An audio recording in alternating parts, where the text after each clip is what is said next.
जी बिल्कुल, मैं high court से जो है वो एक बहुत बुरी खबर आई है ज़हरा काज़मी केस के हवाले से। मैं आपको अपडेट करता चलूँ, एमएलओ की जो दरख्वास्त है उसको जो है मुअत्तल कर दिया गया है, रोक दिया गया है दरख्वास्त को।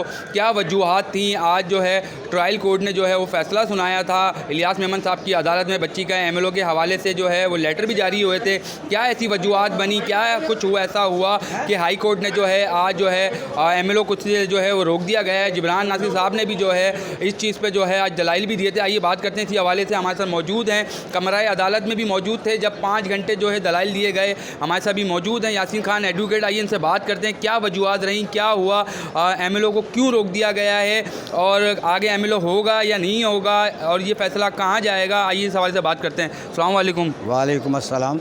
अच्छा यासीन भाई बताएं, ये एमएलओ के हवाले से जो है वो अभी रोक दिया गया है फ़ैसला और 5 सितंबर जो है वो डेट दे दी गई है कि 5 सितंबर के बाद जो है वो फ़ैसला किया जाएगा। क्या समझते हैं, क्या हुआ है, थोड़ी अपडेट बताएं इस हवाले से। देखिए, इसमें परेशान होने की कोई ज़रूरत नहीं है और कोई ऐसी बुरी ख़बर भी नहीं है और ये कोर्टों में होता है। ये उनका राइट था कि उन्होंने हाई कोर्ट चले गए और उन्होंने एमएलओ को रुकवाने की कोशिश की है।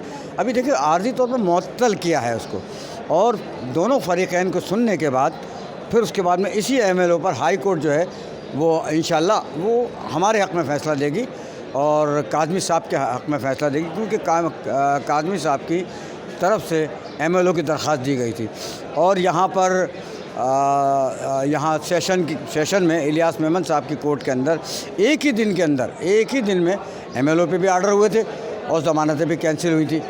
तो और एमएलओ के ऊपर इतने मुदल्लल दलाइल दिए थे और हमने इंडियन सुप्रीम कोर्ट और Pakistan supreme court, Sindh high court, उसकी तमाम की हमने साइटेशन पेश की थी जिब्रान नासिर ने। और इतनी दलाइल देने के बाद फिर अदालत ने हमारे हक़ में फ़ैसला किया, काज़ी साहब के हक़ में फ़ैसला किया कि एमएलओ होगा।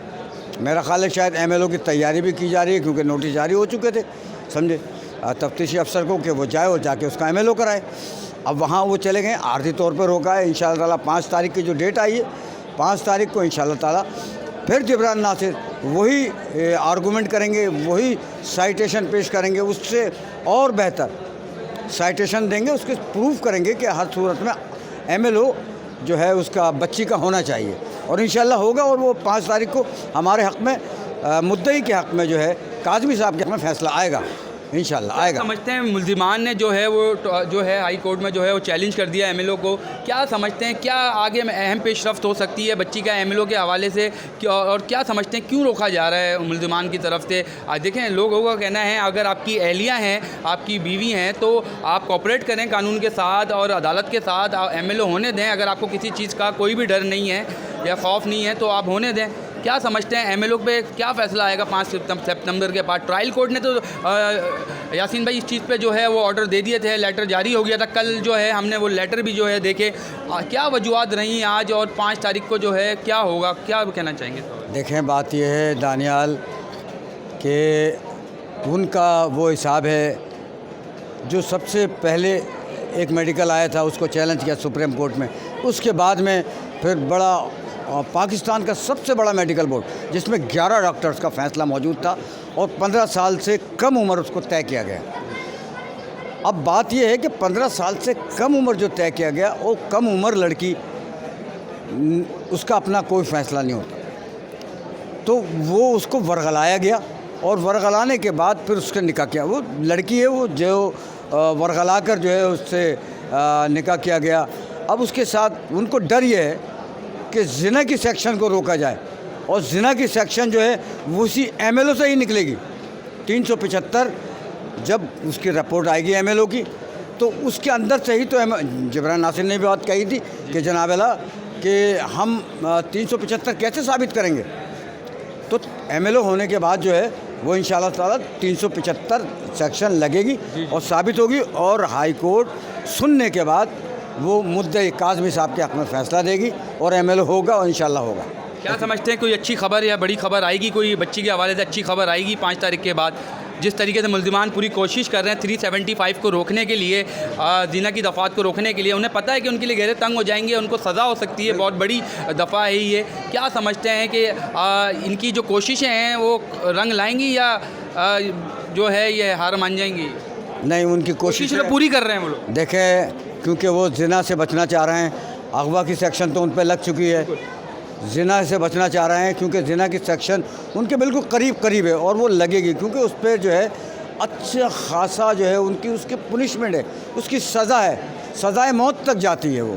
तो इसी तरह से एमएलओ ना होने से तो इंशाल्लाह ताला वो अपने इसमें तमाम चीज़ों में कामयाब नहीं हो सकेंगे। बहरहाल ये उनका राइट है कि वो हाई कोर्ट गए, हाई कोर्ट ने जो उसको रोका, मगर वो एक आर्जी तौर पर रोका, उसको ख़त्म नहीं किया। हमारे पास अगर खुदा ना खास्ता अगर हाई कोर्ट भी इसको रोक देती है कि जो एमएलओ नहीं होगा, तो हमारे पास हाई कोर्ट मौजूद है, हमारे पास सुप्रीम कोर्ट मौजूद है। इससे कबल भी सुप्रीम कोर्ट गए जिब्रान नासिर और वहाँ से ऑर्डर लेकर आए। देखिए कितना बड़ा मेडिकल बोर्ड, पाकिस्तान का सबसे बड़ा मेडिकल बोर्ड जो है वो दुआ के लिए बना। तो इंशाल्लाह ताला एमएलओ जो है वो हाई कोर्ट हमारे हक़ में फ़ैसला देगी, इंशाल्लाह हमारे हक़ में होगा फ़ैसला, और फिर इसी सेशन के अंदर फिर वही ट्रायल चलेगी इंशाल्लाह। बहुत शुक्रिया। ये थे हमारे साथ सीनियर जो है एडवोकेट यासीन खान मलिक साहब हमारे साथ मौजूद थे, और इनका भी यही कहना है कि ये जो है हतमी फ़ैसला नहीं है। 5 तारीख को जो है इस केस के ऊपर और इस एमएलओ के हवाले से अच्छी खबर आएगी, और दोबारा से जो है जिब्रान नासिर साहब जो है दोबारा खड़े होंगे और ट्रायल कोर्ट से रब्ता करेंगे, और दोबारा से जो है एमएलओ के हवाले से मुल्ज़िमान जितनी भी कोशिश कर लें, उनकी कोशिशें जो हैं वो रायगा जाएंगी और जीत जो है वो सच की होगी। जी।